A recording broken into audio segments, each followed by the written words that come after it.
দেখতে পাচ্ছ তো স্ক্রিন? হ্যাঁ স্যার।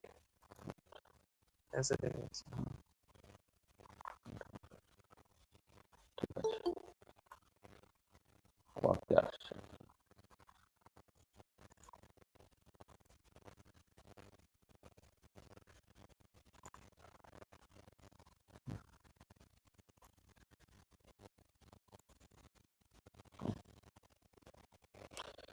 আচ্ছা, দেখো আজকে কেমিক্যাল কাইনেটিক্সের আজকে 4th লেকচার। আজকে মোটামুটি জ্যামের সিলেবাসে যা আছে সেটা আমরা শেষ করে নিতে পারবো। আর তো আজকে যে টপিকগুলো অ্যাকচুয়ালি বাকি আছে, আমি সিলেবাস খুঁজে টুজে দেখলাম আর কি, তাতে তোমাকে ইউনিমলিকুলার গ্যাস ফেজ রিঅ্যাকশনের কন্টেক্সটে লিন্ডেম্যান মেকানিজম যেটা, সেটাকে দেখতে হবে। তারপর আমরা ট্রানজিশন স্টেট থিওরিটা করবো। আগের দিন কলিশন থিওরি পর্যন্ত করেছিলাম, আজকে ট্রানজিশন স্টেট থিওরিটাকে করতে হবে। প্রাইমারি কাইনেটিক সল্ট এফেক্ট, হ্যাঁ, সেই পার্টটা দেখতে হবে। এমনি অ্যাজ এ হোল সল্ট এফেক্টটা দেখতে হবে, কিন্তু তার মধ্যে মূলত যেটা ইম্পর্টেন্ট সেটা হচ্ছে প্রাইমারি কাইনেটিক সল্ট এফেক্ট, এইটাকে দেখতে হবে। অটো ক্যাটালিসিসটা আমরা খুব অল্প করে বলবো। আর চেন রিয়াকশন, সেটা চেন রিয়াকশনসটা নিয়ে কিছু কথাবার্তা হবে আমাদের। এই হচ্ছে মানে এই জিনিসটা পড়লি দেবে, সিলেবাসে যে জিনিসগুলো কভার করা আছে আমি পড়ে পড়ে দেখলাম, সেই জিনিসগুলো আমাদের কমপ্লিট হয়ে যাবে। আর বরং দু একটা এক্সট্রা জিনিসও এর মধ্যে হয়ে যাবে। আচ্ছা, এখন সব জয়েন করছে কারা? তো ঠিক সময় জয়েন করে না কেন?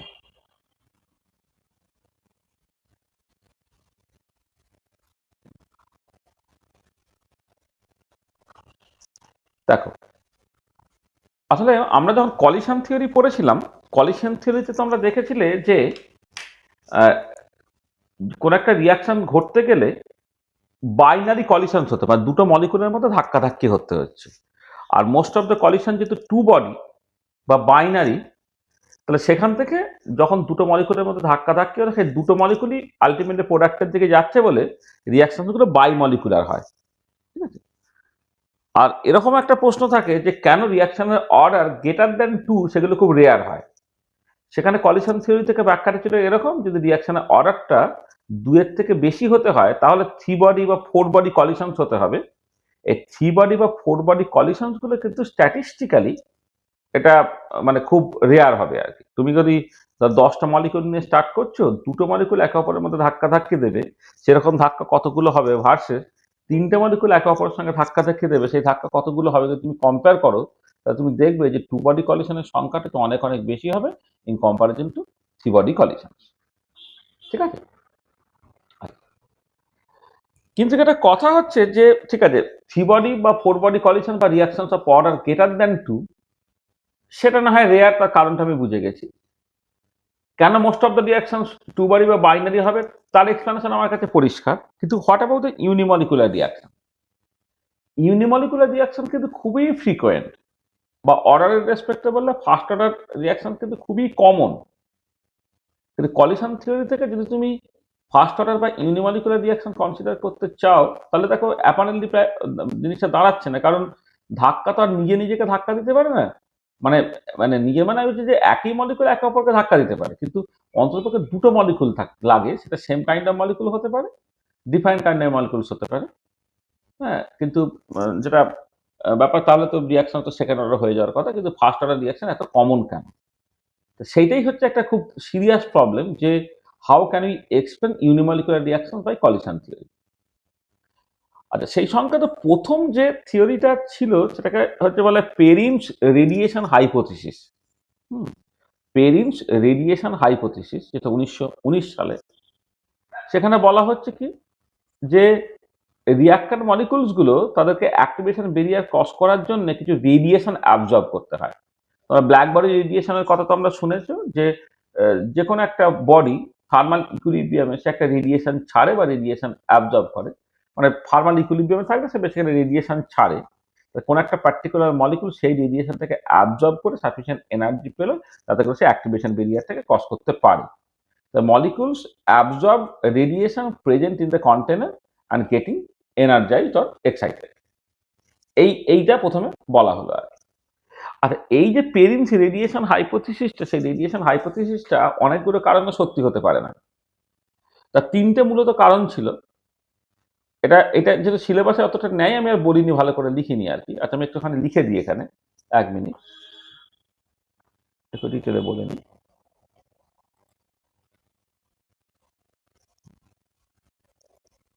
আর যে মানে পেরিসের রেডিয়েশন হাইপোথিস এটা কারেক্ট হতে পারে না, তার মূলত তিনটে কারণ, মানে this theory cannot be true.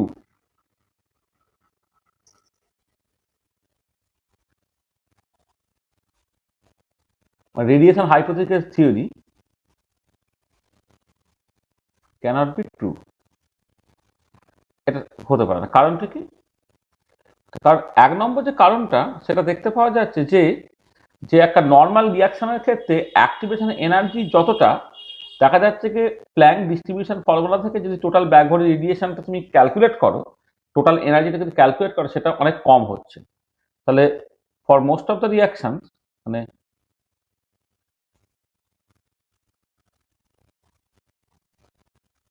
most of the reaction total energy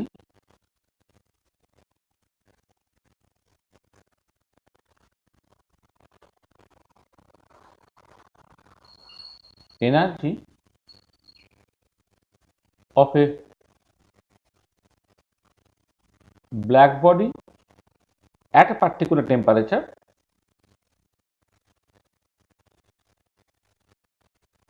that are less than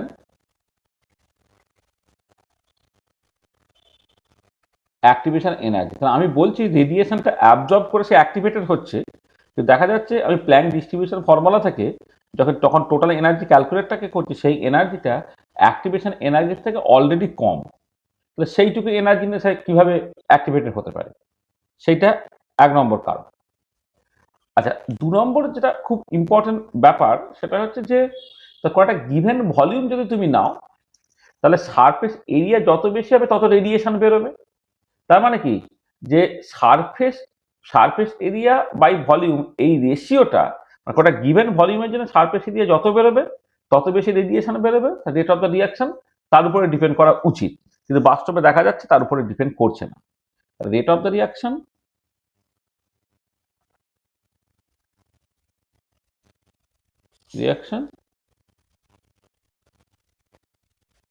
should be a function of surface area to volume ratio of the container,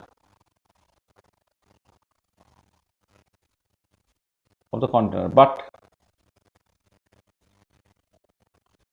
this is not the case, কিন্তু সেটা হয় না। আর কটা given ভলিউমের surface area যত বাড়বে তত তোমার এনার্জি বেরোবে। তাহলে সারফেস মানে ধরো একই ভলিউমের কন্টেনার নিলে, এবার কিউবিক কন্টেনার নিলে তার যেন সারফেস এরিয়াটা মিনিমাম হয়। তুমি যদি কিউবিক নাও তাহলে স্ফেরিক্যাল নিলে হচ্ছে সারফেস এরিয়াটা মিনিমাম হয়, কিউবিক নিলে সারফেস এরিয়া তার তুলনায় বেশি থাকে।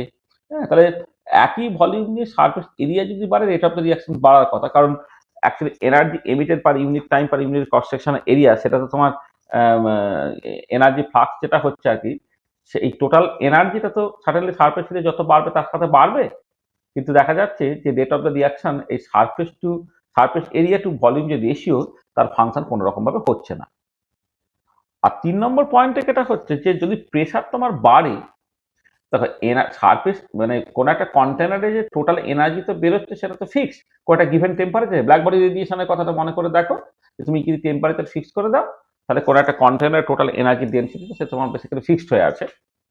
এবারে যদি প্রেশার বেড়ে যায়, অর্থাৎ নাম্বার অফ রিয়াক্ট্যান্ট মলিকিউলসের সংখ্যা বেড়ে যায়, তাহলে তো একটা মলিকিউলের ভাগে অ্যাভারেজ এনার্জিটা অনেক কম পড়ছে।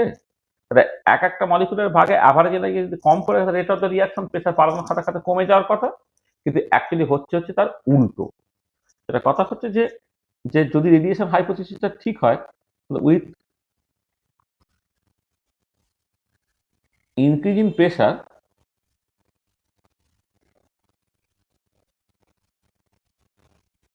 rate of the reaction should decrease, but experiment shows that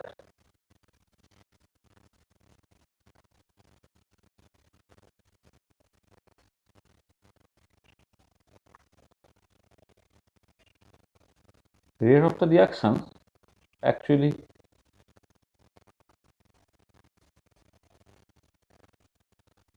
increases with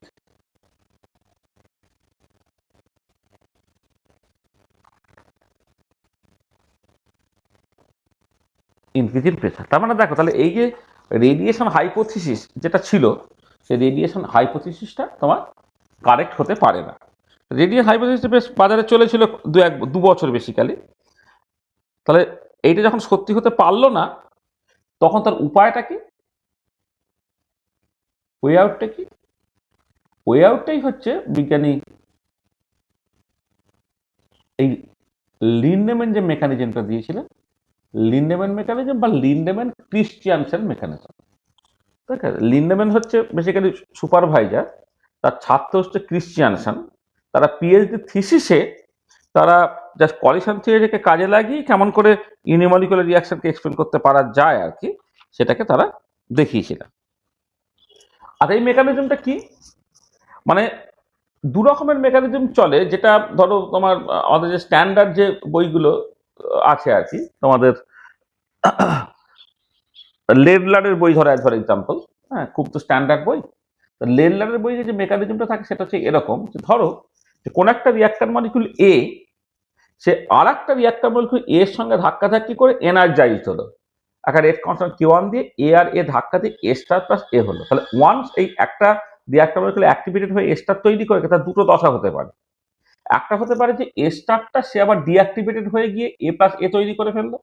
দেখো এ স্টার প্লাস এ মিলে গিয়ে এ প্লাস এ হয়ে গেল, মানে এটার জাস্ট অপোজিং প্রসেসটা ডিঅ্যাক্টিভেশন। অথবা হতে পারে ওই অ্যাক্টিভেটেড যে এনার্জাইজ যে স্পিসিসটা, সে ফাইনালি তোমার প্রোডাক্টে যেতে পারে। এটা তাহলে ওয়ান্স এনার্জাইজড হলো তার দুটো দশা হতে পারে, এক সে ফিরে যেতে পারে, ডিঅ্যাক্টিভেটেড হতে পারে, অথবা সে ফাইনালি প্রোডাক্টে যেতে পারে। আর এখানে এ স্টারটা এখানে অ্যাক্টিভেটেড কমপ্লেক্স, তার জন্য আমি স্টেডি স্টেপ অ্যাপ্রক্সিমেশন ব্যবহার করছি। D A star by DT যখন তুমি করবে, তো এখান থেকে হচ্ছে K1 ইন্টু এ তার কনসেন্ট্রেশন স্কোয়ার মাইনাস এইটার জন্য হচ্ছে এটা কিন্তু ভেঙে যাচ্ছে মাইনাস K-1 এ স্টার ইন্টু এ, আর এখানে যদি ভেঙে যাচ্ছে minus K2 into A star equal to 0 হলো। সেখানে এ স্টারটার কনসেন্ট্রেশন তুমি বের করে নিলে, অ্যাক্টিভেটেড কমপ্লেক্সের কনসেন্ট্রেশনটা বের করে নিলে, আর রেট অফ দ্য রিয়াকশন কি হবে, K2 ইন্টু এ স্টার হবে। তো K2 ইন্টু এ স্টার তুমি বসিয়ে দাও, বসিয়ে দিলে ultimately rate of the reaction দাঁড়াচ্ছে V সমান K1 K2 এর কনসেন্ট্রেশনটা square by K-1 A plus K2। আচ্ছা, এবারে এই যে ফাইনাল ইকুয়েশনটা তোমার বেরিয়েছে, এই ইকুয়েশনটা এটা ফাইনাল ইকুয়েশনটা, এইটা আমি দুটো কেসে দেখতে পাচ্ছি, একটা লো প্রেসার রিজিয়ানে আর একটা তোমার হাই প্রেসার রিজিয়ানে।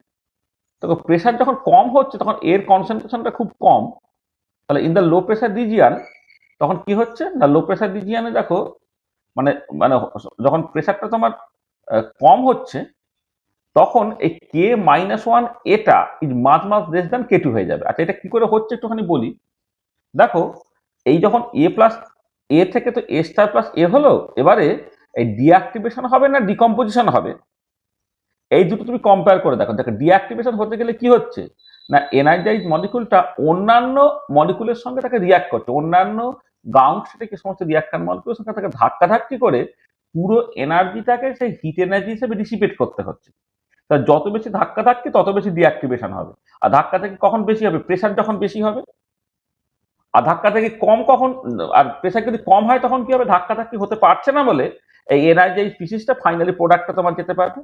সেখানে লো প্রেসারে ডিকম্পোজিশন বেশি হবে, হাই প্রেসারে ডিঅ্যাক্টিভেশন বেশি হবে।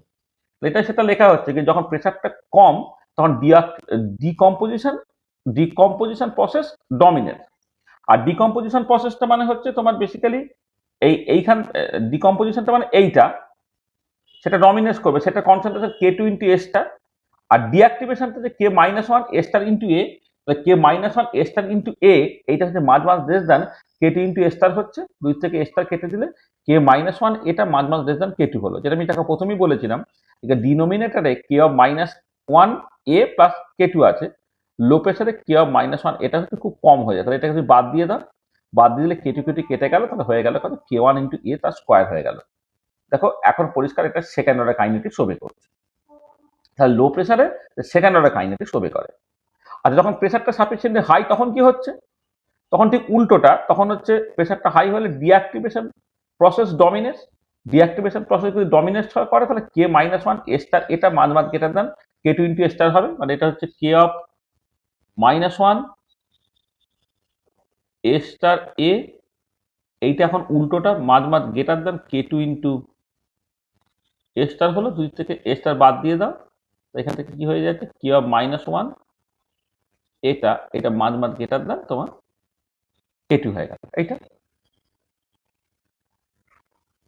এটা হচ্ছে, তো দেখো তাহলে হোয়েন প্রেসার ইজ হাই তখন কে অফ মাইনাস এটা much greater than k two, তাহলে এই ডিনোমিনেটারে কে টুটাকে তুমি এখন বাদ দিয়ে দাও, কে টুটাকে বাদ দিয়ে দিলে থাকছে কি k one K two by K minus one into A. এইটা দেখো এটা পরিষ্কার একটা ফার্স্ট অর্ডার কাইনেটিক্স ওবে করছে বা ইউনিমলিকুলার রিঅ্যাকশন আমাদের ওবে করছে, তার মানে লো প্রেসারে এটা সেকেন্ড অর্ডার কাইনেটিক্স ওবে করছে, আর ফার্স্ট অর্ডারে হাই প্রেসারে এটা ফার্স্ট অর্ডার কাইনেটিক্স ওবে করছে। দেখো তার মানে প্রেসার যদি হাই হয়ে যায় তাহলে জাস্ট আমি কলিশন থিওরি দিয়েই কিন্তু ইউনিমলিকুলার রিঅ্যাকশনটাকে এক্সপ্লেন করে ফেলতে পারলাম। আচ্ছা এবারে যদি ভি বাই এটাকে ক্যালকুলেট করি, মানে এখানে তো ভেলোসিটির এক্সপ্রেশনটা আছে, তাহলে ভি বাই এ যদি আমি করি কে ওয়ান কে টু এর concentration by K minus one A plus K two, এবারে লো প্রেসার রিজিয়নে ভি বাই এটা কে ওয়ান ইন্টু এ হয়ে যাচ্ছে, এই যে তখন লো প্রেসার রিজিয়নে কে মাইনাস ওয়ান এটাকে তুমি যা সিগনোর করছো এটা হয়ে যাচ্ছে, আর এটা হচ্ছে হাই প্রেসার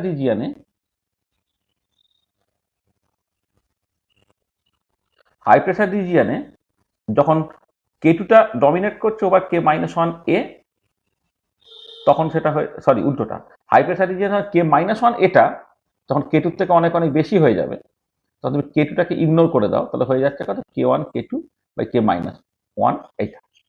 ঠিক আছে, আর এই যে জিনিসটা এই যে কে ওয়ান কে টু বা কে মাইনাস ওয়ান, আচ্ছা এইটাকে বলি প্রথমে, এই যে কোয়ান্টিটিটা এটাকে বলে কে ইউনিমলিকুলার, এই যে এখানে আমি লিখেছি যে কে ইউনিমলিকুলারটা হচ্ছে ভি বাই এ, এইটাকে বলা হচ্ছে কে ইউনিমলিকুলার।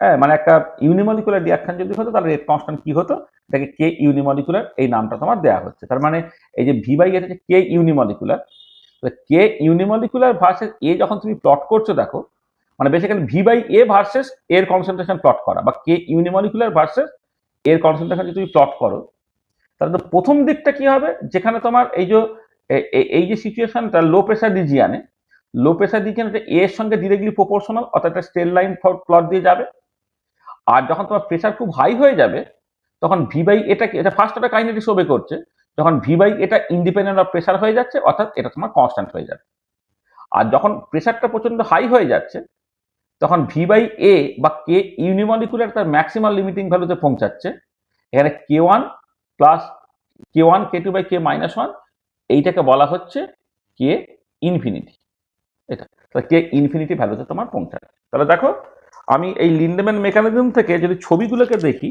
তাহলে কে ইউনিমলিকুলার যেটা ভি বাই এ ভার্সেস এ যখন প্লট করা হচ্ছে প্রথম দিকে সেটা লিনিয়ারলি বাড়ছে, কারণ লো প্রেসারে এটা এর সঙ্গে প্রপোর্শনাল, আর প্রেসার যখন বেশ বেশি হয়ে যাচ্ছে ওটা ইন্ডিপেন্ডেন্ট অফ প্রেসার হয়ে যাচ্ছে বা independent of concentration of the reactant হয়ে যাচ্ছে, এবং সেই ভ্যালুটার নাম দিচ্ছে কে ইনফিনিটি। তাহলে এই ছবিটা তুমি দেখতে পারো।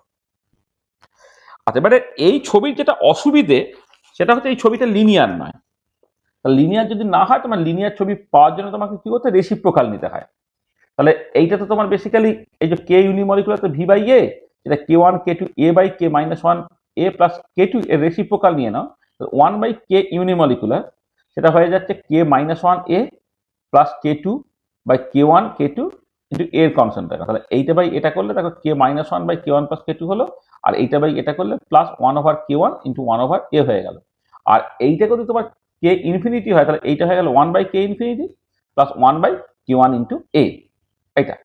তাহলে এবারে দেখো যদি one by k unimolecular versus one over A plot করো, it gives you a straight line with intercept equal to one by k infinity and slope equal to one by k one.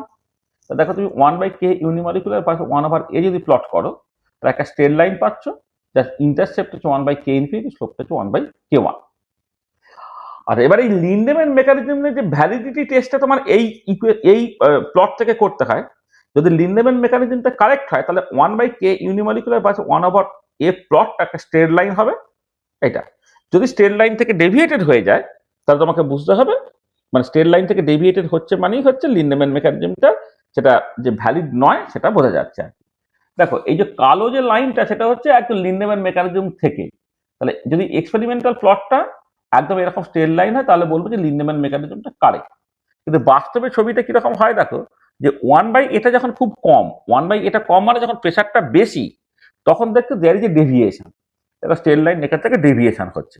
তাহলে এই ডেভিয়েশনটা imply করছে কিন্তু pressure বেশ বেশি, মানে 1/এটা কম অর্থাৎ pressure যখন খুব বেশি হবে তখন হচ্ছে লিন্ডেম্যান মেকানিজমটা ভ্যালিড থাকছে না। লিন্ডেম্যান মেকানিজম এই দেখেন বলেছি, validity of Lindeman mechanism is checked from the linearity of 1/k unimolecular by 1/a plot.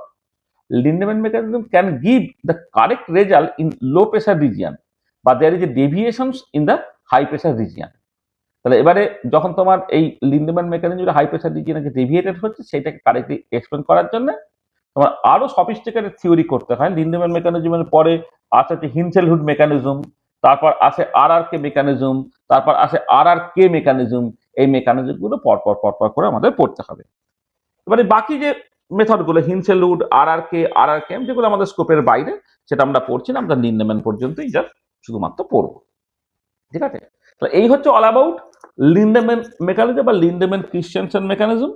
তাহলে লিন্ডেম্যান ক্রিস্টিয়ানসেন মেকানিজমে এই যে বিভিন্ন যে ফাইনাল এক্সপ্রেশন কোন কন্ডিশনে সেটা ফার্স্ট অর্ডার, কোন কন্ডিশনে সেটা সেকেন্ড অর্ডার, তারপরে হচ্ছে তোমার এই যে V/A ভার্সেস A প্লট, তার থেকে বেশি ইম্পর্টেন্ট হচ্ছে মানে ডাবল রেসিপ্রোকাল প্লট 1/k ইউনিমলিকুলার বা 1/a প্লট, সেই প্লটের স্লোপ ইন্টারসেপ্টের মানেটা কি ইত্যাদি ইত্যাদি। এইগুলো কিন্তু পরীক্ষায় দেখবে খুব কমন আসে আর।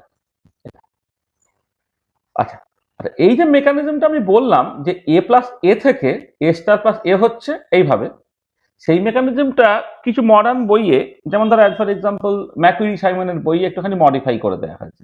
কি করেছে না, A+A থেকে A*+A না করে বলছে A+M থেকে A*+M হচ্ছে।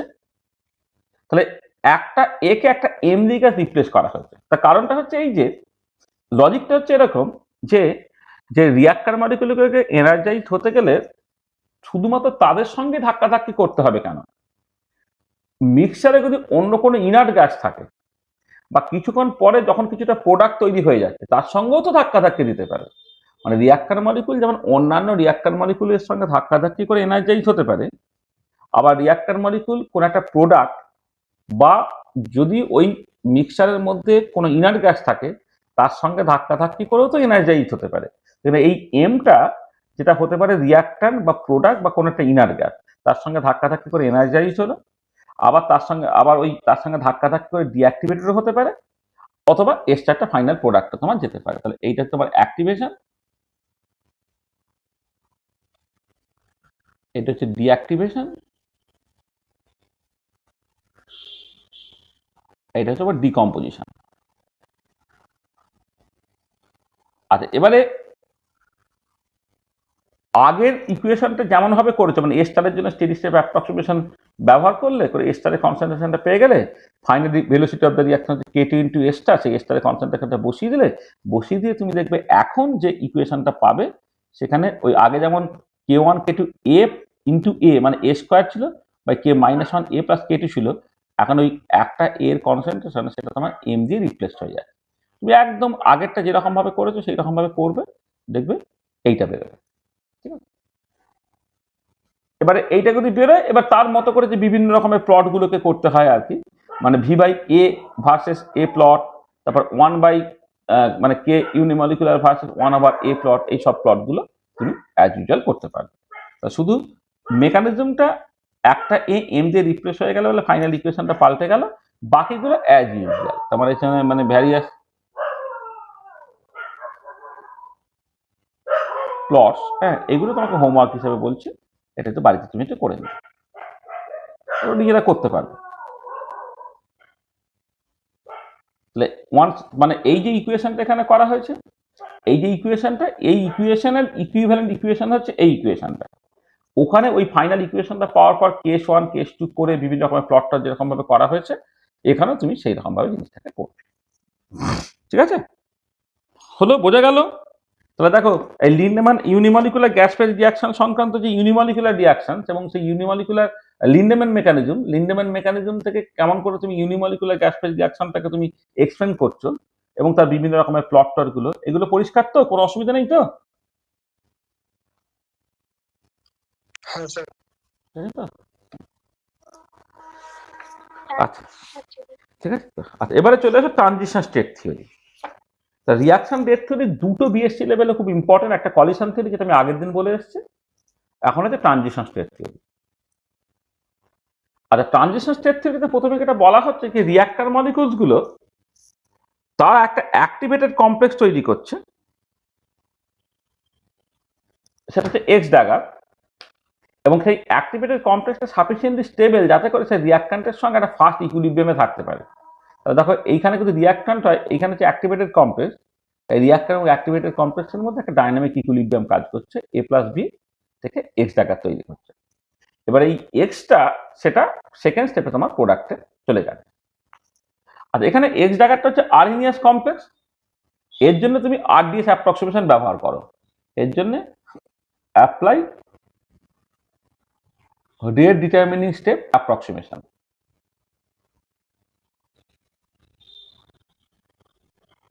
রেট ডিটারমিনিং স্টেপ অ্যাপ্রক্সিমেশন এখানে আমি করছি।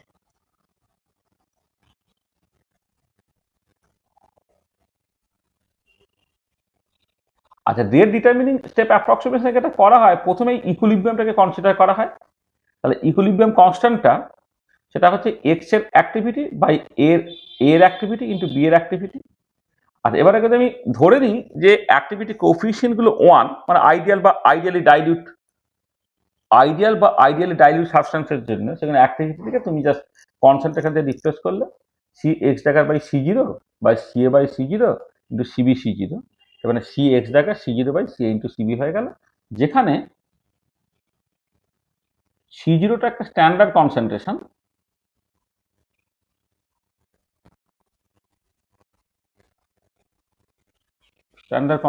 এটা হচ্ছে তোমার 1 মোল পার লিটার, স্ট্যান্ডার্ড কনসেন্ট্রেশন 1 মোল পার লিটার। তাহলে এইখান থেকে তুমি এই এক্স এর কনসেন্ট্রেশনটাকে বের করে ফেললে। আচ্ছা, এবারে দেখো, এই যে রেট অফ দ্য রিয়াকশন ভিটা, সেটা frequency into concentration of the activated complex. মানে ট্রানজিশন স্টেট থিওরিতে প্রথমে এই অ্যাক্টিভেটেড কমপ্লেক্সের কনসেন্ট্রেশনটা বের করে ফেললে, তারপরে হচ্ছে রেট অফ দ্য রিয়াকশনসটা, সেটা হচ্ছে একটা ফ্রিকোয়েন্সি ইন্টু সিএক্স, মানে মানে যেটা অ্যাক্টিভেটেড কমপ্লেক্সের কনসেন্ট্রেশন সেটা লিখতে হয়। যেখানে এই ফ্রিকোয়েন্সিটা বেসিক্যালি হচ্ছে বলা হচ্ছে যে একটা frequency with which activated complex is actually transfer into product, মানে নিউটা হচ্ছে frequency with which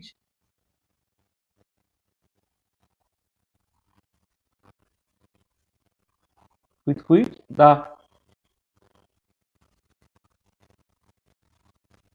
activated complex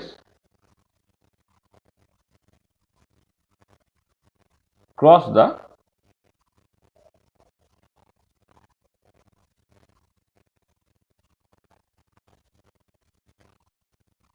activated complex cross the activation barrier। ঠিক আছে, এটা। এবারে দেখো,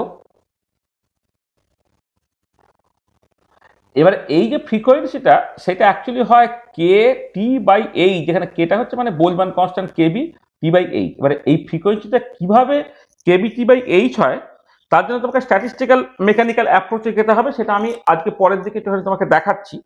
হ্যাঁ, কিন্তু আদারওয়াইজ তুমি এইটুকু জাস্ট মনে রাখবে, যেটা যে কনভেনশনাল যে ট্রানজিশন স্টেট থিওরি, যেটাকে বলে থার্মোডাইনামিক অ্যাপ্রোচ, সেখানে এই যে ফ্রিকোয়েন্সিটা কেটি বাই এইচ হয়, এটা তুমি ফর দ্য টাইম তুমি মেমোরাইজ করে নাও, মুখস্থর মতো করে নাও। তাহলে ভেলোসিটি অফ দ্য রিয়াকশন তাহলে নিউ এর জায়গায় KB T by H into equilibrium constant হলো, আর তার সঙ্গে CA CB by C zero. আমি এই পুরো জিনিসটাকে লিখছি একটা rate constant K into CA into CB, কারণ যেন velocity of the reaction law of mass action অনুযায়ী একটা রেট কনস্ট্যান্ট থাকবে, ইন্টু ওই অবস্থায় যে রিয়াকশনগুলো আছে তাদের কনসেন্ট্রেশন থাকবে। তার মানে এই যে রেট কনস্ট্যান্ট কেটা হয়ে গেল, এই বাকি পুরো জিনিসটা রেট কনস্ট্যান্ট কেটা হয়ে যাচ্ছে KB T by C zero into H into K equilibrium. এটা হচ্ছে এফেক্টিভ রেট কনস্ট্যান্ট হলো। আর এবারে দেখো, এই যে ইকুইলিব্রিয়াম কনস্ট্যান্টটাকে তুমি লিখতে পারো e to the power minus delta G zero dagger by RT, মানে standard e to the power minus delta G zero dagger by RT, অর্থাৎ যে অ্যাক্টিভেশন প্রসেসিংয়ের জন্য স্ট্যান্ডার্ড গিবস এনার্জি চেঞ্জ যেটা, তাকে তোমার আরটি দিয়ে ভাগ করতে হবে। আচ্ছা, ডেল্টা জি জিরো আবার কত? Delta H zero minus T into delta S zero. ড্যাগারগুলো জাস্ট লেখা হচ্ছে কারণ যে স্টেপটা আমি কনসিডার করছি সেটা রিয়াক্ট্যান্টের সাথে অ্যাক্টিভেটেড কম্প্রেসর ইকুইলিব্রিয়াম বলে মানে ড্যাগারগুলোকে ব্যবহার করা হচ্ছে। এটা তো এটা হয়ে গেল কত? KB T by C zero H, entropy পার্টটা আলাদা করে দেয় e to the power plus delta S zero dagger by R into e to the power minus delta H zero dagger by R T. এটা আচ্ছা, এবারে এখানে খেয়াল করে দেখো এই যে কে সমান KB T by C zero into H into K dagger তুমি লিখেছিলে, লগ নিয়ে নিলে ln K equal to ln KB by C zero into H plus ln T plus ln K equilibrium. এবার তুমি যদি টেম্পারেচার রেসপেক্টে derivative করো keeping pressure as constant, তখন del ln K by del T at constant P, এটা তোমার constant by এটা zero হয়ে গেল, এটা one over T plus del ln K equilibrium by del T at constant P. আচ্ছা, এবার ভ্যান ডাপ ইকুয়েশন কি বলে? ভ্যান ডাপ ইকুয়েশন বলে যে এই যে পার্টটা del ln K dagger by del T at constant P, সেটা ভ্যান ডাপ মানে ভ্যান ডাপ ইকুয়েশনও লিখতে পারো, আর এখানে যেহেতু equilibrium constant in terms of KC, সেইখানে এটা basically van Hoff reaction আইসোকোর।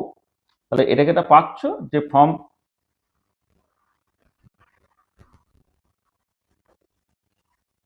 Van ডাপ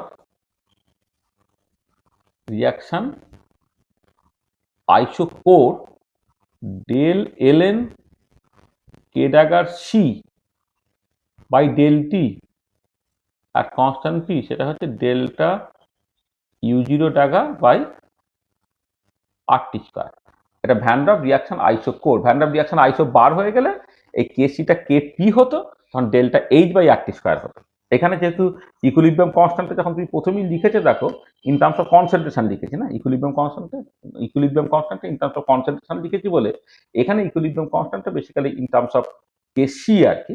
সেই জন্য তুমি ওইখান থেকে দেখো এটা আরএনএস ইকুয়েশন থেকে del ln K by del T at constant পিটাকে বসালে, যেটা basically E dagger by R T square, আর ভ্যান ডাপ ইকুয়েশন থেকে del ln K equilibrium by del T at constant পিটাকে তুমি লিখে ফেলতে পারছো delta E zero dagger by R T square তুমি বসালে। এইটা হচ্ছে লিখে দিই যে ফ্রম আরএনএস ইকুয়েশন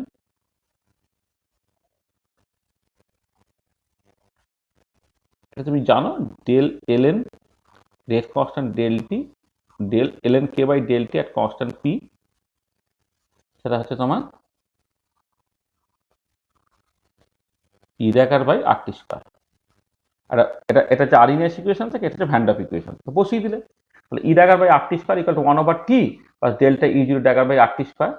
এটা হয়ে যাচ্ছে আর টি স্কোয়ার নিচে দিলে R T plus delta E zero dagger, তাহলে দুদিক থেকে আর টি স্কোয়ার বাদ দিয়ে দিলে অ্যাক্টিভেশন এনার্জিটা হয়ে গেল R T plus delta H zero dagger. আচ্ছা, এবারে আমরা জানি কোন একটা গ্যাস ফেজ রিয়াকশনের ক্ষেত্রে ডেল্টা এইচ জিরো ড্যাগারটা হচ্ছে delta U zero dagger plus delta nu into R T.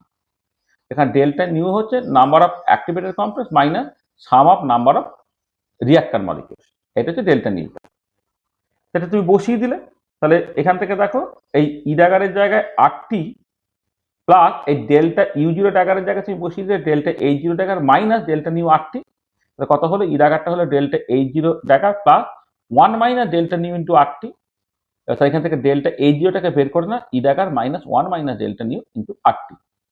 এবারে এই যে ইকুয়েশনটা তুমি পেয়েছিলে, এই যে ইকুয়েশনটা কেটা ডেল্টা এইচ জিরো ড্যাগারের জায়গায় ওটাকে বসিয়ে দাও। বসিয়ে দিলে কি দাঁড়াচ্ছে? কে সমান হয়ে গেল KB T by C zero H যেমন ছিল e to the power delta S zero dagger by R যেমন ছিল ওটাকে বসিয়ে দিলে e to the power one minus delta nu হয়ে যাচ্ছে, এটা e to the power minus G dagger by R T হয়ে যাচ্ছে। এই যে ইকুয়েশনটা তুমি পেলে এই ইকুয়েশনটাকে বলা হচ্ছে আইরিং ইকুয়েশন। এই যে ইকুয়েশনটা যেটা পাওয়া গেছে এই ইকুয়েশনটা হচ্ছে ভীষণ ইম্পর্টেন্ট একটা ইকুয়েশন। এই ইকুয়েশনটাকে বলা হচ্ছে আইরিং ইকুয়েশন।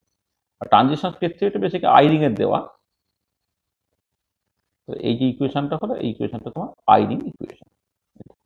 এবারে দেখো এটা আরএনএস ইকুয়েশনের মতো করে লিখতে গেলে e to the power minus E dagger by R T, আর বাকি যে পুরো পার্টটা সেটা হচ্ছে পি এক্সপোনেনশিয়াল ফ্যাক্টর এ।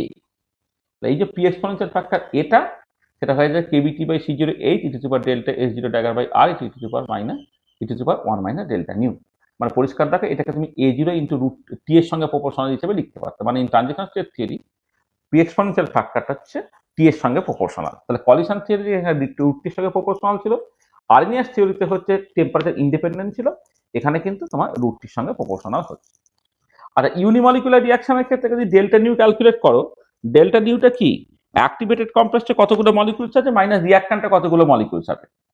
আচ্ছা, এবার অ্যাক্টিভেটেড কমপ্লেক্সে সবসময় তো সবাই জুড়ে গিয়ে একটাই মলিকুল তৈরি করছে, ইউনিমলিকুলার রিঅ্যাকশনের ক্ষেত্রে রিঅ্যাক্ট্যান্ট একটা, তাহলে ডেল্টা নিউটা 1 - 1 = 0, সেখানে কেটা হয়ে গেল kBT/C08 e to the power delta S0 dagger by R. এখানে তোমার এই যে e to the power delta নিউটা 0 হয়ে গেছে বলে এখানে ই রয়ে গেল, আর তার সঙ্গে e to the power -e dagger by R যেমন ছিল সেটা থাকবে। বাইমলিকুলার রিঅ্যাকশন যদি তুমি কনসিডার করো, সেখানে ডেল্টা নিউটা হচ্ছে 1 - 2 হবে, কারণ অ্যাক্টিভেটেড কমপ্লেক্সের মলিকুলের সংখ্যা একটা আর রিঅ্যাক্ট্যান্ট দুটো, এখানে ডেল্টা নিউটা -1 বসিয়ে দাও, এখানে -1 বসিয়ে এটা ই স্কোয়ার হয়ে যাবে, এটা হয়ে যাবে।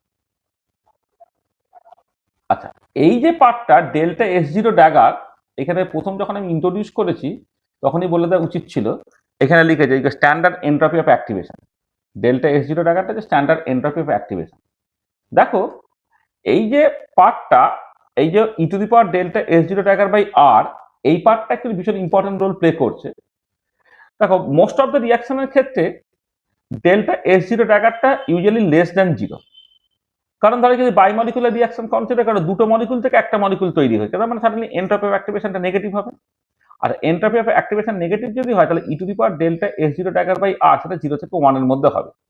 এবং এটা তাকে plays the role of steric factor in collision theory. Collision থিওরিতে আমি অ্যাড হয়ে থেকে স্টেরিক ফ্যাক্টরটাকে ঢুকিয়ে দিচ্ছিলাম, এই এন্ট্রপি অফ অ্যাক্টিভেশন সেই স্টেরিক ফ্যাক্টর রোলটা প্লে করছে। কিন্তু যদি ইউনিমলিকুলার রিঅ্যাকশন হয়, ইউনিমলিকুলার রিঅ্যাকশনের ক্ষেত্রে ডেল্টা S0 ড্যাগার কিন্তু অ্যাকচুয়ালি পজিটিভ হতে পারে, কারণ একটা রিঅ্যাকশন থেকে একটাই অ্যাক্টিভেটেড কমপ্লেক্স তৈরি হচ্ছে, অ্যাক্টিভেটেড কমপ্লেক্সের এনার্জি বেশি বলে র্যান্ডামনেস চাওসনেস বেশি, সেখানে তার এন্ট্রপিটা বেড়ে গেছে, এখানে ডেল্টা S0 ড্যাগারটা অ্যাকচুয়ালি পজিটিভ হতে পারে, তখন ই to the power delta S0 ড্যাগারটা মাঝ মাঝ গ্রেটার দ্যান 1 হবে। মানে একটা পজিটিভ কোয়ান্টিটি যখন ই টু দি পাওয়ার সামথিং তুমি করবে, সেটা খুব কুইকলি পারে, এটা মাঝ মাঝ গ্রেটার দ্যান 1 হয়ে গেল। হ্যাঁ, তার মানে এখানে rate of the reaction will be very high. এবং সত্যি সত্যি হয় যে কিছু ইউনিমলিকুলার রিঅ্যাকশনের ক্ষেত্রে রেট অফ দ্য রিঅ্যাকশন হচ্ছে এক্সট্রিমলি হাই হয়, সেইটা এমনিতে কলিশন থিওরি বা ইত্যাদিতে ব্যাখ্যা করতে পারা যায় না, কিন্তু ট্রানজিশন স্টেট থিওরি দিয়ে এন্ট্রপি অফ অ্যাক্টিভেশন যদি পজিটিভ হচ্ছে, সেই জন্যই অ্যাকচুয়ালি রিঅ্যাকশনের রেটটা অ্যাবনর্মালি হাই হচ্ছে, সেটা তুমি এক্সপ্লেন করতে পারলে আর কি। তাহলে this explain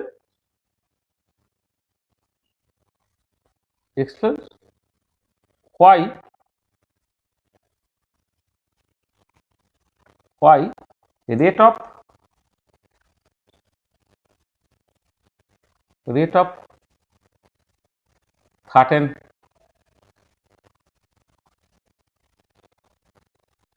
unimolecular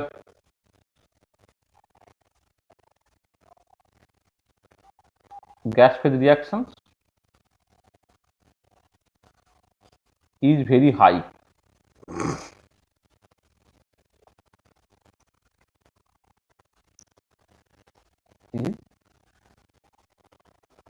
very high. কেন সার্টেন গ্যাস ফেজ রিঅ্যাকশনের রেটটা হচ্ছে এক্সট্রিমলি হাই হচ্ছে, সেটা তুমি এখান থেকে এক্সপ্লেন করতে পারছো। ঠিক আছে, বুঝতে পারলে? তাহলে এই হচ্ছে তোমার যেটা বিএসসি লেভেলে একটা কনভেনশনাল ট্রানজিশন স্টেট থিওরি থাকে, যেটাকে থার্মোডাইনামিক অ্যাপ্রোচ বলে। থার্মোডাইনামিক অ্যাপ্রোচ পার্টটা তুমি এখান থেকে পরিষ্কার বুঝে যেতে পারলে।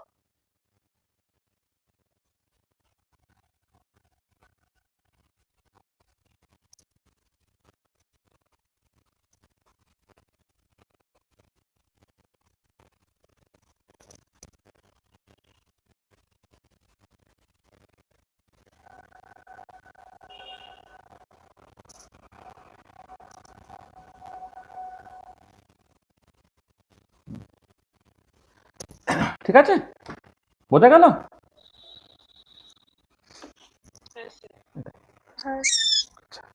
আচ্ছা, আর একটা পার্ট আমি এখন করবো কিনা ভাবছিলাম, সেটা হচ্ছে কি, বিএসসিতে নেই কিন্তু মানে জ্যামে নেই কিন্তু নেটে আছে, সেটা হচ্ছে ট্রানজিশন স্টেট থিওরি, কিন্তু এখন সেটা হচ্ছে তোমার থার্মোডাইনামিক পার্টিশন ফাংশন অ্যাপ্রোচ। আর সেইটা একটুখানি ডিটেলে বলার দরকার আছে। আমি প্রথমে এটাকে বলে নিই, পুরো জিনিসটা যেটা বাকি আছে আমাদের বলে নিই যদি সময় থাকে আমি ফিরে এসে ওই পার্টটাকে একটুখানি বলে দিচ্ছি, নাহলে স্ট্যাটিস্টিক্যাল মেকানিক্সের মধ্যে যখন আমি জ্যামের জন্য আলাদা করে স্ট্যাটিস্টিক্যাল মেকানিক্স বলবো, সেখানে আমি এই পার্টটাকে কভার করে দেবো।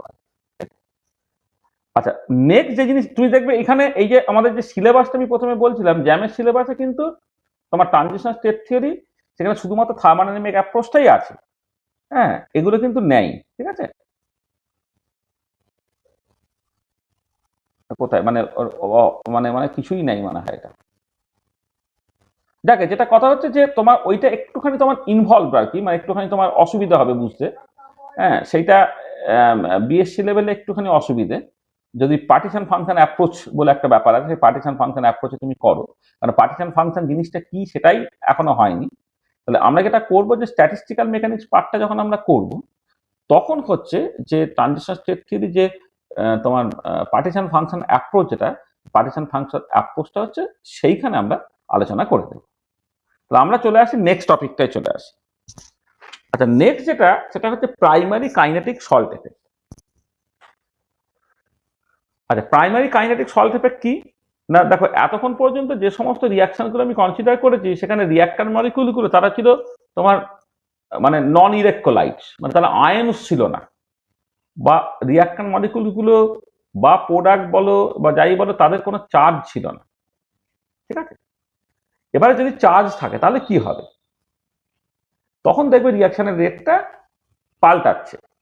তাহলে effect of ionic strength on the rate and rate constant of a chemical reaction, সেটাই হচ্ছে প্রাইমারি কাইনেটিক সল্ট এফেক্ট। মানে effect of ionic strength on the rate and rate constant of a chemical reaction, সেটাই হচ্ছে তোমার primary kinetic salt effect. আচ্ছা, মেকানিজমটা হচ্ছে এরকম যে এ ধরো একটা রিয়াক্টর, বি একটা রিয়াক্টর, তারা ধরো রিয়াক্ট করছে। এ এর চার্জ জেড এ, বি এর চার্জ হচ্ছে জেড বি। তারা অ্যাক্টিভেটেড কমপ্লেক্স তৈরি করছে, যে অ্যাক্টিভেটেড কমপ্লেক্সের চার্জটা হচ্ছে এ এবং বি এর যে কম্বাইন চার্জ, সেটা জেড এ প্লাস জেড বি, এবং তারা একটা ইকুইলিব্রিয়ামে থাকছে, এবং ইকুইলিব্রিয়ামটা ফার্স্ট ইকুইলিব্রিয়াম। তারপরে হচ্ছে এক্সটা তোমার প্রোডাক্টে যাচ্ছে উইথ রেট কনস্ট্যান্ট কেটি, সেটা হচ্ছে স্লো। আচ্ছা, এবারে এইটার জন্য তুমি যদি ডেরিভেশন করো, তাহলে তুমি দিনের শেষে এটা পাবে log tens K by K zero, সেটা হচ্ছে 1.018 Z A Z B into root over of I at 25 degree centigrade, যেখানে আই হচ্ছে ionic strength of the solution. এবং এই যে ইকুয়েশনটাকে বলে ব্রনস্টেড জেরাম ইকুয়েশন। This equation is known as the Bronsted Bjerrum equation. যখন আয়নিক স্ট্রেংথটা জিরো হবে, তখন K equal to K zero হয়ে যাচ্ছে, সেটা rate constant of the reaction, so ionic strength of the solution is zero. অর্থাৎ যখন ইলেকট্রোলাইট নেই, শুধু নন ইলেকট্রোলাইটস আছে। আর কেটা হচ্ছে যদি ইলেকট্রোলাইটস থাকে বা ionic strength of the solution কিন্তু আই হয়, তখন যে রেট কনস্ট্যান্ট, সেটা হচ্ছে K, rate constant of the reaction হয় ionic strength of the solution is I. এটা আচ্ছা, এখানে তোমার একটা জিনিস একটুখানি বলে নিই এটা যাওয়ার আগে, এক মিনিট। আচ্ছা, দেখো আয়নিক স্ট্রেংথ অফ দ্য সলিউশনটা কি একটুখানি দেখে নিতে হবে।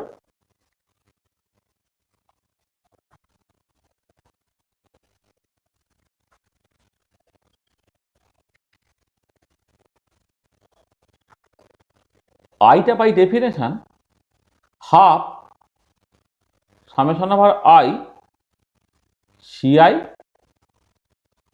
জেড আই স্কোয়ার, মানে আই হচ্ছে half summation over I CI Z I square, যেখানে CI is the concentration of ith ion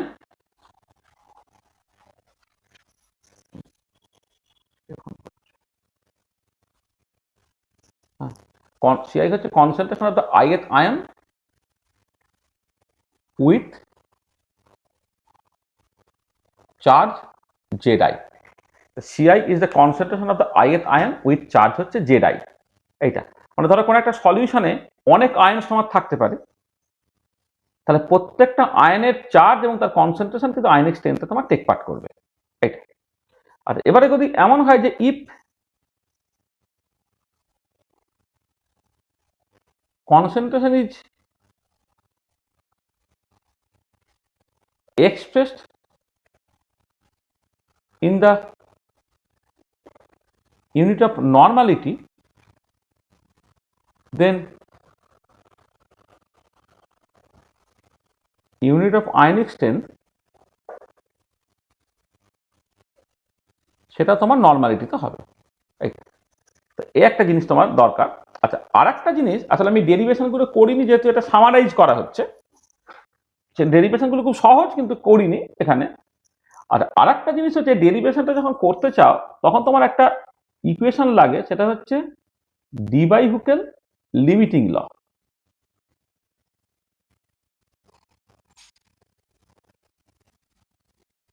D by Huckel limiting law, এটা আমরা যখন ইলেকট্রোকেমিস্ট্রি পড়বো তখন Debye Huckel limiting law নিয়ে ডিটেল কথাবার্তা হবে, কিন্তু ব্রনস্টেড জেরাম ইকুয়েশন ডেরিভেশনের ক্ষেত্রে ডি বাই হুকেল লিমিটিং লটা লাগে, সেখানে এটা বলছি। Log 10 base gamma plus minus, এটা হচ্ছে minus A Z plus Z minus into root over of I. আচ্ছা, যেখানে দেখো গামা প্লাস মাইনাসটা হচ্ছে mean ionic activity coefficient, mean ionic activity coefficient. আচ্ছা, যে মিন আয়নিক অ্যাক্টিভিটি কোএফিসিয়েন্ট যে পার্টটা, মিন আয়নিক অ্যাক্টিভিটি কোএফিসিয়েন্ট, এইটা হচ্ছে 1 হয় কোন একটা আইডিয়াল বা আইডিয়ালি ডাইলিউট সলিউশনের জন্য, আর আদার দ্যান 1 হয়ে যাবে যখন সলিউশনটা ডেভিয়েটেড হয়ে যাচ্ছে ফ্রম আইডিয়ালি। আচ্ছা, এখানে এটাকে বলা হচ্ছে, দাঁড়াতো এক সেকেন্ড, একটুখানি ধরো তো।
হ্যাঁ, হ্যালো। হ্যাঁ, হ্যাঁ, হ্যাঁ। না, না,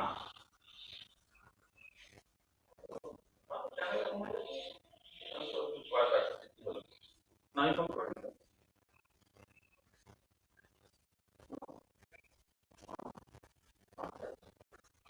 হ্যাঁ, হ্যাঁ, সব ঠিক আছে তো? ঠিক আছে, ঠিক আছে, আমি পড়াচ্ছি, হ্যাঁ, রাখছি।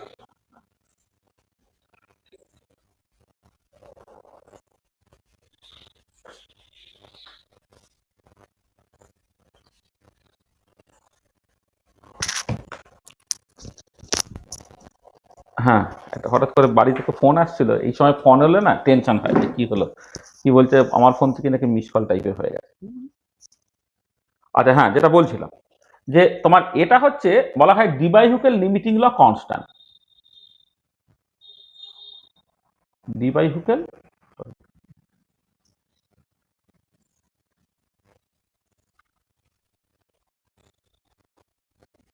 D by Hückel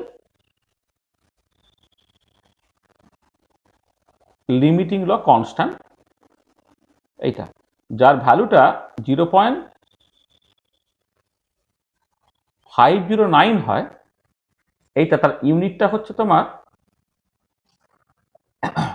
normality to power minus half, এইটা at 25 degree centigrade for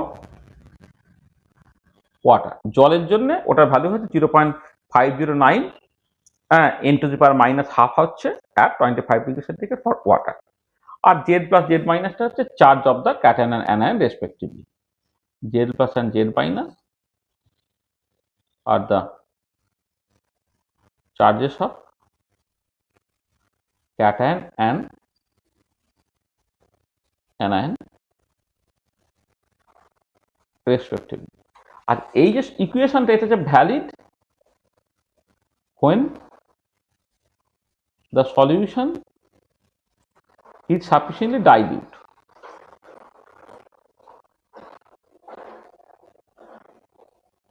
because value when the solution is sufficiently dilute, এই জন্য এটাকে বলা হয় লিমিটিং ল। তাহলে দেখবে এই বর্নস্টেইন জেরাম ইকুয়েশনটা ডিরাইভ করতে গেলে এই দুটো কনসেপ্ট তোমার লাগে, সেই জন্য এই দুটো কনসেপ্ট আমি এখানে জাস্ট বলে দিলাম। আচ্ছা, এবারে দেখো এই ইকুয়েশনে পরিষ্কার যে জেড এ এবং জেড বি তারা যদি সেম চার্জের হয়, তাহলে log 10 base K by K জিরোটা গ্রেটার দ্যান জিরো হচ্ছে, অর্থাৎ আইনের স্ট্রেংথ অফ দ্য সলিউশন বাড়ার সাথে সাথে রেট অফ দ্য রিঅ্যাকশন বাড়বে। যদি Z A and Z B তারা অপোজিট চার্জের হয়, তাহলে এই জিনিসটা নেগেটিভ হয়ে যাবে, তখন কেটা লেস দেন কে জিরো হয়ে যাবে, অর্থাৎ আইনের স্ট্রেংথ অফ দ্য সলিউশন বাড়ার সাথে সাথে রেট অফ দ্য রিঅ্যাকশন তোমার কমবে। আর যদি জেড এবং জেড বির মধ্যে এক বা একাধিক যদি তোমার নিউট্রাল হয়ে যায়, তার চার্জ যদি জিরো হয়ে যায়, তাহলে আইনের স্ট্রেংথের কোনো এফেক্ট থাকবে না।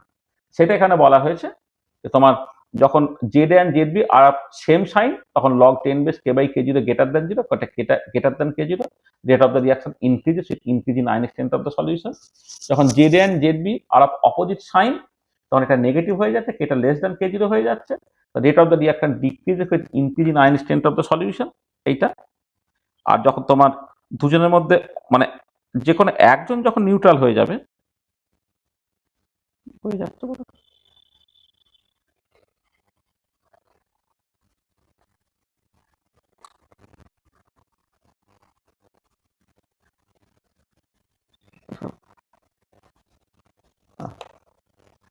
যখন যে কোনো একজন তোমার জিরো হয়ে যাচ্ছে, তখন log 10 base K by K zero zero হয়ে যাচ্ছে, আর k by k equal to K zero হয়ে যাচ্ছে, তখন ionic strength has no effect on the rate or rate constant of such reaction, এটা। আচ্ছা, এবং তার বিভিন্ন রকমের ছবি, যখন Z A Z B same sign হবে, তখন log 10 base K by K zero বাসে দুটাই প্লট করলে সেটা পজিটিভ স্লোপ হবে, এটা যে জিরো হবে এটা নেগেটিভ স্লোপ হবে। এবং দেখো এক্ষেত্রে যেটা ইম্পর্টেন্ট, যে স্লোপের ভ্যালুটা মানে এখানে এই ইকুয়েশন থেকে তুমি পরিষ্কার বুঝতে পারছো যে যদি তুমি প্লট করো আর কি, মানে মানে plot of log 10 base K by K zero পাশে root I gives a straight line with slope equal to 1.018 Z A Z B.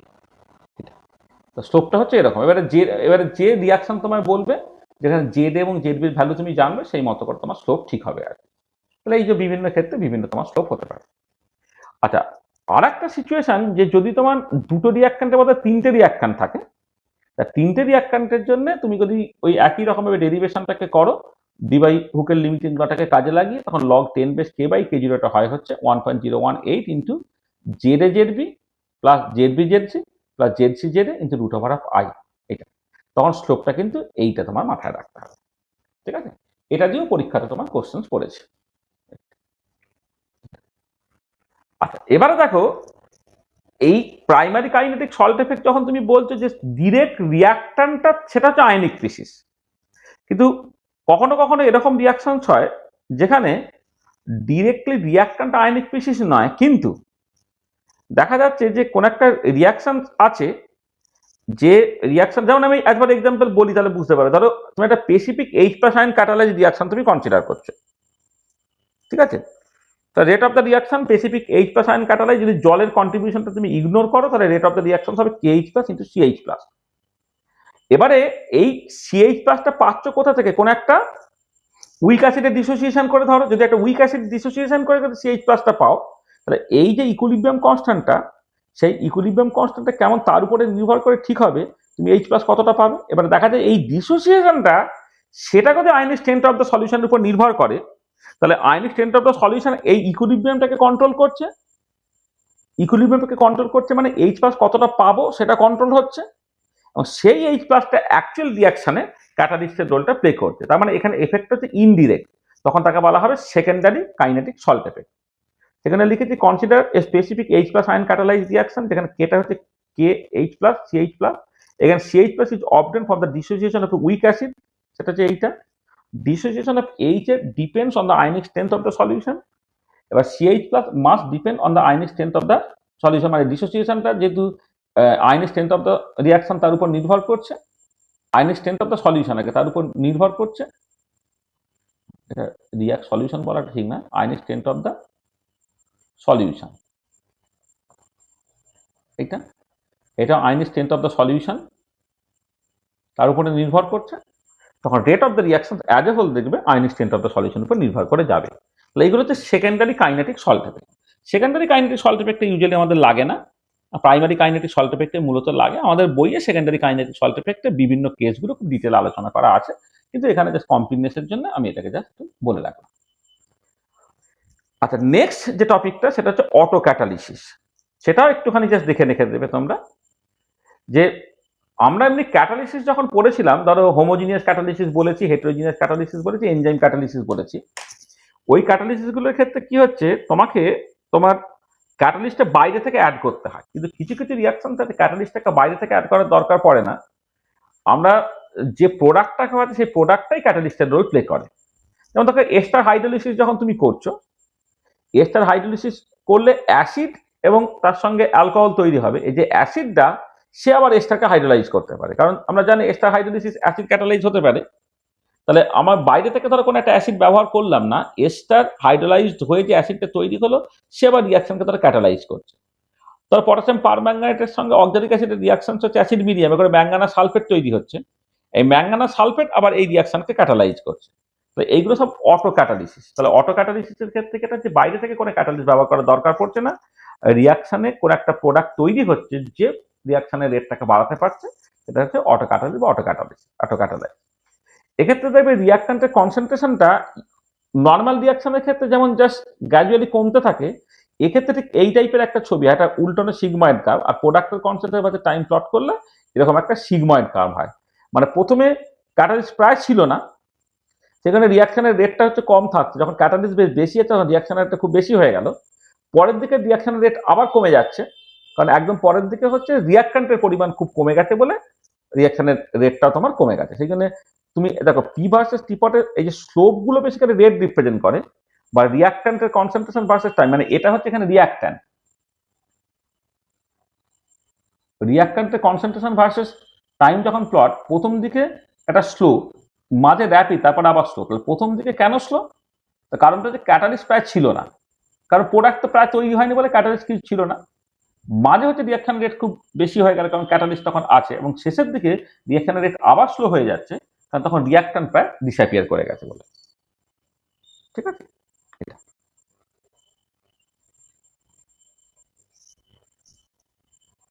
আচ্ছা। এবং এর ক্ষেত্রে দেখা যায় যে তোমার এর ক্ষেত্রে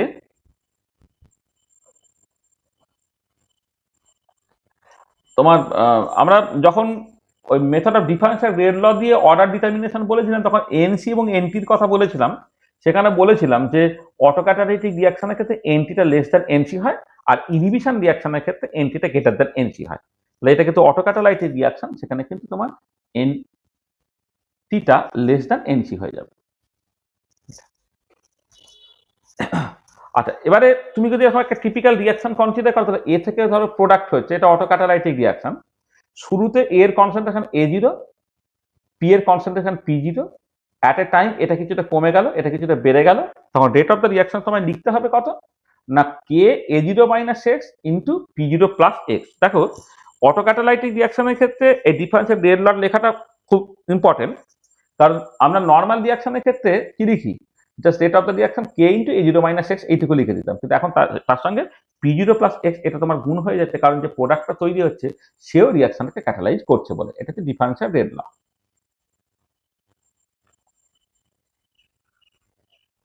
ডিফারেন্সিয়াল রেট ল এইটা।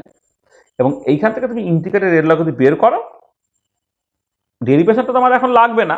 নর্মাল থিওরি যদি অটো ক্যাটালিসিস থাকে তোমার ডেরিভেশনটাকে করতে হয়, কিন্তু আমরা তো এখানে জ্যামের জন্য ফাইনাল রেজাল্টগুলো সামারাইজ করে দিচ্ছি।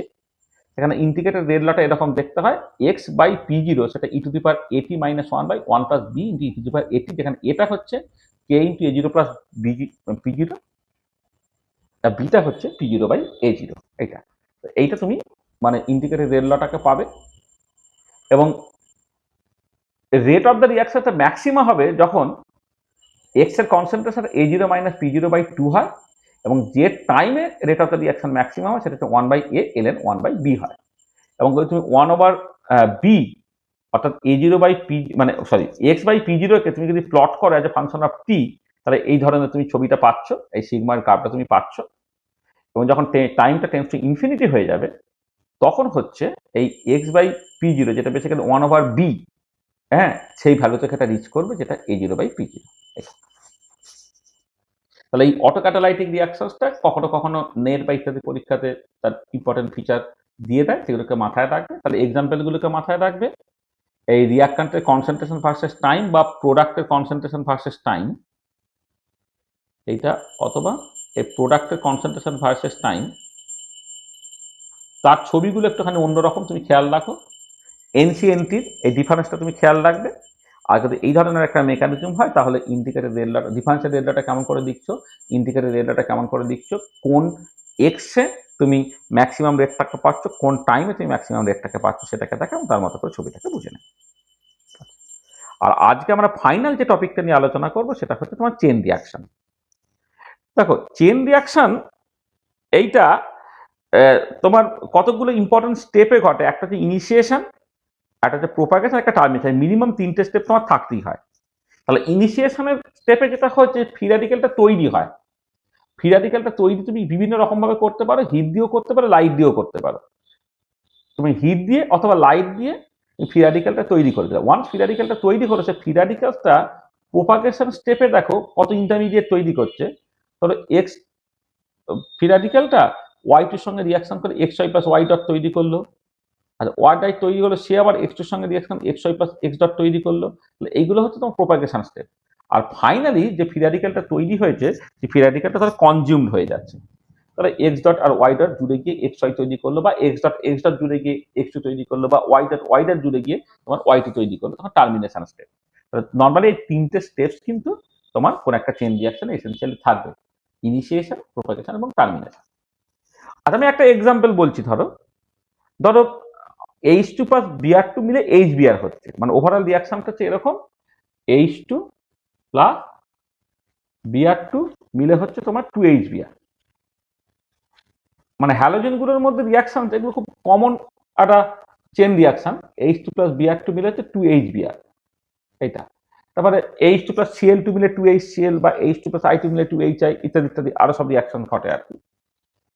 তার ক্ষেত্রে স্টেপগুলো দেখো, প্রথমে Br2 ভেঙে গিয়ে Br ফ্রি র্যাডিক্যাল তৈরি করছে, যেটা হচ্ছে ইনিশিয়েশন স্টেপ। তারপরে Brটা H2 এর সঙ্গে রিয়াকশন করে HBr প্লাস H তৈরি করে। আমি ফ্রি র্যাডিক্যাল আলাদা করে দেখাচ্ছি না আর কি। আচ্ছা, এবার H প্লাস Br2 মিলে HBr প্লাস Br তৈরি হলো, H প্লাস HBr মিলে H2 প্লাস Br তৈরি হচ্ছে। এগুলো সব প্রোপাগেশন স্টেপ। ফাইনালি Br যুক্ত হয়ে Br2 তৈরি করে ফেলে, টার্মিনেশন স্টেপ। তার জন্য dHBr/dt তখন এইরকম একটা ফর্ম দেখতে হয়। এগুলো সব ওই স্টেডি স্টেপ অ্যাপ্রক্সিমেশন ব্যবহার করতে হয়, মানে এগুলো সবসময় অ্যাপ্লাই করতে হয়। অ্যাপ্লাইং, এগুলো সব করানো হয় আমাদের এই, মানে যখন সামারাইজ করছে এই বড় বড় ডেরিভেশন গুলো করে দেখাতে হচ্ছে না। Applying steady step approximation for activated species. মানে এখানে যে ফ্রি র্যাডিক্যাল গুলো তৈরি হচ্ছে, কারণ আমাদের এই সিচুয়েশনে H ডট ফ্রি র্যাডিক্যাল একবার তৈরি হয়েছে, Br ডট ফ্রি র্যাডিক্যালটা তৈরি হয়েছে। এই ফ্রি র্যাডিক্যালের জন্য তোমাকে এই স্টেডি স্টেপ অ্যাপ্রক্সিমেশনটাকে ব্যবহার করতে হয়, করে তুমি আলটিমেটলি যদি করো এরকম একটা বেরোবে। তারপরে অ্যাসিটালডিহাইড ডিকম্পোজিশন করে তোমার মিথেন এবং কার্বন মনোক্সাইড তৈরি হয় আর কি। মানে এখানে মানে আরো অনেক কিছু তৈরি হতে পারে, ইথেন তৈরি হতে পারে আর কি। হ্যাঁ, যেটা কথা হচ্ছে যে মূলত মিথেন এবং কার্বন মনোক্সাইডই তৈরি হয়, কিন্তু ইথেনও বাই প্রোডাক্ট হিসেবে তৈরি হতে পারে আর কি। তাহলে এখানে দেখো CH3 ভেঙে গিয়ে CH3 ডট আর CHO ডট ইনিশিয়েশন স্টেপটা হলো, তারপর প্রোপাগেশন হচ্ছে, ফাইনালি তোমার টার্মিনেশন হচ্ছে। এই রিয়াকশনের ক্ষেত্রে দেখা যাচ্ছে এটা হচ্ছে একটা ফ্র্যাকশনাল অর্ডার রিয়াকশন। এখানে রিয়াকশনের রেটটা হচ্ছে অ্যাসিটালডিহাইডের পাওয়ার, মানে 3/2 অর্ডার আর কি। রিয়াকশনের অর্ডার হচ্ছে 3/2। এটা একটা চেন রিয়াকশনের এক্সাম্পল। এছাড়া আরো যে সমস্ত চেন রিয়াকশন আছে, ধরো H2 প্লাস Cl2 মিলে HBr, H2 প্লাস I2 মিলে HCl, আরো এসব তোমার চেন রিয়াকশন তোমার থাকবে আর। তাহলে চেন রিয়াকশন দেখবে বইয়ে বেশ কিছু এক্সাম্পল দেওয়া আছে, এইগুলো একটুখানি দেখে নেওয়া। এইগুলো থেকে কোশ্চেন খুবই কম পড়ে, কিন্তু এই মোটামুটি ভাবে প্রথম দিকে 3টে স্টেপ যেটা আর কি, মানে যেটা ইনিশিয়েশন, প্রোপাগেশন এবং টার্মিনেশন, এইগুলোকে দরকার। এইগুলো সম্বন্ধে তোমার একটা পরিষ্কার ধারণা থাকতে হবে। হ্যাঁ, তারপরে বাকিগুলো দেখবে কোন একটা স্পেসিফিক 10 ইয়ার্স করতে গিয়ে যদি কোনো স্পেসিফিক রিয়াকশন থাকে, সেই স্পেসিফিক রিয়াকশনের জন্য আমরা কোষে নিতে পারবো, চেন স্টেপ অ্যাপ্রক্সিমেশন ব্যবহার করে আমরা কোষে নিতে পারবো। কারণ ফাইনাল এই ডেরিভেশনগুলো বেশ লম্বা হয়, ডেরিভেশনগুলো করে দেখাতে হবে না। আমি দুটো, যেমন দুটো এক্সাম্পল এখানে আমি বলেছি আর কি। হ্যাঁ, যদি অন্যান্য সমস্ত রিয়াকশন যদি হয় আমরা যখন দরকার পড়বে তখন কষে নিতে পারবো, এটা নিয়ে তো টেনশনে কিছু। দেখো এই হচ্ছে মোটামুটি যে কথাগুলো আমাদের বলা ছিল। আজকে আমাদের 9 নম্বর ক্লাস ছিল। হ্যাঁ, তাহলে এবারে আমরা কেমিক্যাল কাইনেটিক্সটা দেখো যতখানি আমাদের এসেন্সিয়ালি লাগে, মানে জাস্ট শুধুমাত্র ট্রানজিশন স্টেট থিওরি, যেটা পার্টিশন ফাংশন অ্যাপ্রোচ, হ্যাঁ এইটা মানে আসলে এমএসসির জন্য আমি আরেকটা মানে নেটের জন্য আরো একটা কাজ একটু নিয়ে নেওয়া দরকার, যেখানে দুটো টপিক একটু বলে দেওয়া দরকার আছে। সেটা স্ট্যাটিস্টিক্যাল মেকানিক্সের মধ্যে বলা যেতে পারে, একটা transition state theory, partition function approach, আর একটা হচ্ছে তোমার ওই ফার্স্ট রিয়াকশন, যেটা হচ্ছে তোমার ইয়েতে ফার্স্ট রিয়াকশন, রিল্যাক্সেশন মেথড ইত্যাদি আর কি, সেইগুলো একটুখানি কথা বলা। তাকে এমনিতে তুমি সিলেবাসটা পড়ে দেখো, সব টপিকগুলো আমরা কভার করেছি। Order and molecularity of a reaction, differential and integrated form of rate expression, basic idea integration and differentiation, kinetics of opposing parallel and consecutive reaction, steady shape approximation in reaction mechanism, chain reactions, unimolecular reaction, Lindemann mechanism, temperature dependence of reaction rates, Arrhenius equation, activation energy, collision theory of reaction rates, types of catalyst, specificity and selectivity, mechanism of catalyzed reactions at solid surface, heterogeneous catalysis কনটেক্সটে পড়েছি, enzyme ক্যাটালিসিস যেখানে মাইসেডিমেন্টাল equation, double reciprocal এসব নিয়ে আলোচনা আছে, acid base ক্যাটালিসিস আছে। দেখো সিলেবাসে যে জিনিসটা আছে প্রপারলি তোমার কভার হয়ে গেছে। তাহলে নেক্সট ক্লাসে আমরা যেটা করব সেটা হচ্ছে যে এই কেমিক্যাল কাইনেটিক্সের উপরে বেস করে প্রিভিয়াস ইয়ার যে সমস্ত কোশ্চেন গুলোকে পড়েছে সেইটা নিয়ে একটা বা দুটো ক্লাস আমাদের একটুখানি আলোচনা করে নিতে হবে। তারপরে আমি তোমাদের প্র্যাকটিসের জন্য মক মানে এর জন্য দেবো, এমসিকিউর কালেকশন দেবো তোমাদেরকে। সেই এমসিকিউর কালেকশনগুলো তোমরা নিজেরা প্র্যাকটিস করবে, আর ফাইনালিতে তুমি পরীক্ষা দিতে পারবে। কেমিক্যাল কাইনেটিক্স থিওরি পার্ট যেটা 4টে ক্লাস আমাদের পড়ানো হয়ে গেল। তাহলে যে পিডিএফ গুলো দেওয়া হয়েছে এবং ভিডিওগুলো দেওয়া হয়েছে সেগুলো তুমি একটা ভালো করে একটুখানি দেখে নাও। দেখে নিয়ে পরের ক্লাসে আমরা প্রিভিয়াস ইয়ার্সে যে সমস্ত কোশ্চেন্স গুলো পড়েছে সেই কোশ্চেন গুলোকে ডিসকাস করবো। তাতে এমসিকিউ, এমএসকিউ, ন্যাট সব টাইপের কোশ্চেন্সই থাকবে। তারপরে আমি তোমাকে দেবো, কোশ্চেন ব্যাংক দেবো। সেই কোশ্চেন ব্যাংক তুমি তোমার মতো করে প্র্যাকটিস করবে, করে ফাইনাল পরীক্ষাটা দেবে। তাহলে এই হচ্ছে আজকে যেটা বলার ছিল।